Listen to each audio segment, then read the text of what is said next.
মাধ্যমিক ভৌত বিজ্ঞানের চলতরিৎ অধ্যায়ের একটা কমন প্রশ্ন, যেটা তোমাদের মাধ্যমিকের টেস্ট পরীক্ষা, ফাইনাল পরীক্ষা, এমনকি তোমাদের ক্লাস 10-এর যে ইউনিট টেস্ট পরীক্ষাগুলো হয় সেই পরীক্ষাতেও এসে থাকে।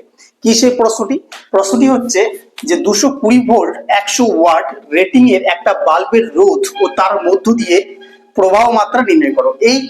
এই যে কমন প্রশ্নটি কিন্তু প্রায় বেশিরভাগ স্কুলে আসতে দেখা যায়। তো আজকের এই ভিডিওতে আমরা এই প্রশ্নের উত্তরটি তোমাদের সঠিকভাবে সমাধান করে দেখাবো। কাজেই যারা মাধ্যমিক 2027-এর শিক্ষার্থী রয়েছে, তোমরা অবশ্যই সম্পূর্ণ ভিডিওটি দেখতে থাকো। তো প্রথমে এই অঙ্কটি করার জন্য আমাদেরকে একটা জিনিসের আইডিয়া সম্পূর্ণভাবে পরিষ্কার করতে হবে যে 220 ভোল্ট 100 ওয়াট এই কথাটার অর্থ কি। 220 ভোল্ট 100 ওয়াট যে বাল্ব, অর্থাৎ এটা একটা রেটিং। তো 220 ভোল্ট 100 ওয়াট বাল্বের যে রেটিংটা আছে সেই কথাটার অর্থ কি না। 220 ভোল্ট 100 ওয়াট এই রেটিংটা যদি কোনো বাল্বে লেখা থাকে, বাল্বের উপরে বা বাল্বটা যে প্যাকেটে তুমি আনছো তার উপরে অনেক সময় লেখা থাকে, তো সেটার অর্থ হচ্ছে যে সেই বাল্বটিকে তুমি যদি 220 ভোল্ট বিভব প্রভেদের সাথে লাগাও বা যুক্ত করো, তো সেই 220 ভোল্ট বিভবের সাথে যুক্ত করলে তোমার বাল্বটি 100 জুল পার সেকেন্ড তড়িৎ শক্তি ব্যয় করবে। অর্থাৎ পার সেকেন্ডে 100 জুল তোমার তড়িৎ শক্তি খরচা করবে যদি সেই বাল্বটিকে তুমি 220 ভোল্ট বিভব প্রভেদের সাথে যুক্ত করো।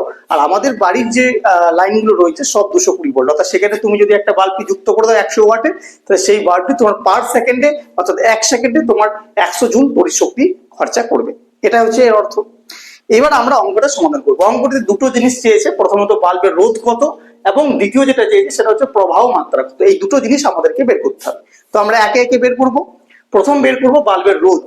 তো রোধকে আমরা কি দিয়ে প্রকাশ করি? রোধকে আমরা প্রকাশ করি আর দিয়ে। ঠিক আছে, আর কে আমাদেরকে বের করতে হবে। আচ্ছা, কি কি দেওয়া আছে একটু দেখে নি। 220 ভোল্ট, ঠিক আছে, 220 ভোল্ট এখানে দেওয়া আছে। তাহলে ভি ইকুয়াল টু কত আমরা জানবো? 220, তাই তো। ভি ইকুয়াল টু কত? 220। আর 100 ওয়াট অর্থাৎ পাওয়ার, ওয়াট অর্থাৎ তড়িৎ ক্ষমতা। তড়িৎ ক্ষমতাকে আমরা কি দিয়ে প্রকাশ করি? পি। পি সমান কত দেওয়া আছে? পি সমান দেওয়া আছে 100 ওয়াট, তাই তো। তাহলে 220 volt 100 P equal to 100 watt আমাদেরকে বের করতে হবে আর। তাহলে এই তিনটের মধ্যে সম্পর্ক কি আছে? আর, ভি এবং পি, এই তিনটের মধ্যে সম্পর্কটা যদি আমরা জানি তাহলে আমরা বুঝতে পারবো অঙ্কটা কিভাবে করতে হবে। তো কিছুই না, শুধুমাত্র সূত্রটা আমরা যদি বসাই, সূত্রটা হচ্ছে P equal to V square by R. এটা আমাদের সূত্র। কি বললাম? P equal to V square by R. আমাদেরকে তো পি বের করতে হবে না, বের করতে হবে আর। আমরা কি করব? কোনাকুনি গুণ করব। পি ইন্টু আর হচ্ছে P R equal to V square, বা আমাদের কি বের করতে হবে? আমাদেরকে বের করতে হবে আর মানে রোধ। তাহলে আর ইকুয়াল টু কি? আর ইকুয়াল টু আমি লিখতেই পারি ভি স্কোয়ার, পিটা নিচে নেমে গেল, তাই তো। তাহলে ভি স্কোয়ার ভি কত আছে? ভি আছে 220। তাহলে ভি স্কোয়ার দেখে আমি নিশ্চয়ই লিখতে পারি 220 ইন্টু 220 বাই পি। পি মানে কত? পি মানে হচ্ছে 100। তাহলে আমরা এখানে পিটা লিখবো 100।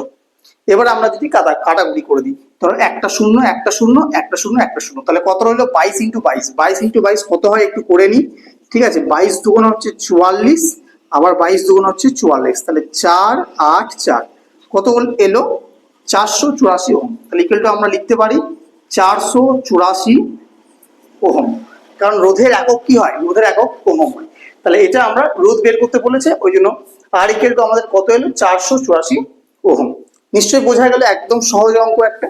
আর এর সাথে বার করতে হবে আমাদেরকে যে ওর মধ্য দিয়ে প্রবাহ মাত্রা কত। আচ্ছা, প্রবাহ মাত্রাকে, তড়িৎ প্রবাহ মাত্রাকে আমরা কি দ্বারা চিহ্নিত করি? তড়িৎ প্রবাহ মাত্রাকে আমরা আই দ্বারা চিহ্নিত করি। কি বললাম? ক্যাপিটাল আই দ্বারা চিহ্নিত করি। তাহলে আমাদেরকে আই বের করতে হবে। কি বললাম? আই বের করতে হবে। তাহলে আমরা কি সূত্র জানি? আমাদের পি আছে হাতে, ভি আছে, আই আছে, এই তিনটি রাশি দিয়ে আমরা কি সূত্র জানি? সূত্রটা হচ্ছে P equal to V I. তোমাদের কিন্তু চলতরিতের অঙ্কগুলো করতে গেলে প্রত্যেকটা সূত্র একদম মুখস্থ থাকতে হবে এবং স্বচ্ছ ধারণাও তোমাদের কিন্তু থাকতে হবে। তো পি ইকুয়াল টু যদি ভি আই হয়, আমাদেরকে বের করতে হবে কি? আই। অতএব আই ইকুয়াল টু আমরা নিশ্চয়ই লিখতে পারি পি বাই ভি, লিখতে পারি পি বাই ভি। এবার পি এর মান কত আছে? পি এর মান আছে 100 ওয়াট। আর ভি এর মান কত আছে? 220। তাহলে আমরা শূন্য শূন্য কেটে দিলাম। তাহলে উপরে আছে কত? 10, নিচে আছে কত? 22, তাই তো। উপরে আছে 10, নিচে আছে 22। আমরা এটা কেটে ছোট করতে পারি, আবার ভাগও করতে পারি। আমি এটা কেটে আগে ছোট করে দিই। 5 দুগুণ হচ্ছে 10, 11 দুগুণ হচ্ছে 22। তাহলে 5/11 অ্যাম্পিয়ার, ঠিক আছে, 5/11 অ্যাম্পিয়ার, কারণ প্রবাহ মাত্রার একক কি হয়, অ্যাম্পিয়ার হয়, ওই জন্য 5/11 অ্যাম্পিয়ারও রাখতে পারি। তুমি যদি চাও যে এটাকে আমি দশমিকে করে দেবো, তাহলে এটাকে দশমিকে এইভাবে করে দেবো, 11 দিয়ে ভাগ করে দেবো 5 কে, প্রথমে দশমিকের জন্য একটা শূন্য লাগাও, 4×11 হচ্ছে 44, বিয়োগ করলে 6, দশমিকের জন্য 0, 5×11 55, ঠিক আছে, বিয়োগ করলে হচ্ছে 5, দশমিকের জন্য 0, 4×11 আর যাওয়ার দরকার নেই, তোমার 0.45, তুমি এটা লিখতে পারো 0.45 অ্যাম্পিয়ার, ব্র্যাকেট দিয়ে তুমি লিখে দেবে প্রাইম, ঠিক আছে, প্রায় লিখতে হবে, কারণ এটা ধরো আবৃত দশমিক সংখ্যাটা চলে যাচ্ছে, পরপর চলে যাবে, সেই জন্য তুমি এটা 0.45 অ্যাম্পিয়ার প্রায়। তাহলে এই অঙ্কটার এই হচ্ছে সমাধান, যেটা তোমাদের 3 নম্বর বা 2 নম্বরে কিন্তু এসে থাকে, কখনো কখনো একটা পার্টকে 1 নম্বরের জন্য দিয়ে দেয়, ঠিক আছে, অর্থাৎ তোমাকে শুধু রোধ বার করতে দিতে পারে, অথবা কখনো তোমাকে প্রবাহ মাত্রা বের করতে দিতে পারে, ঠিক আছে।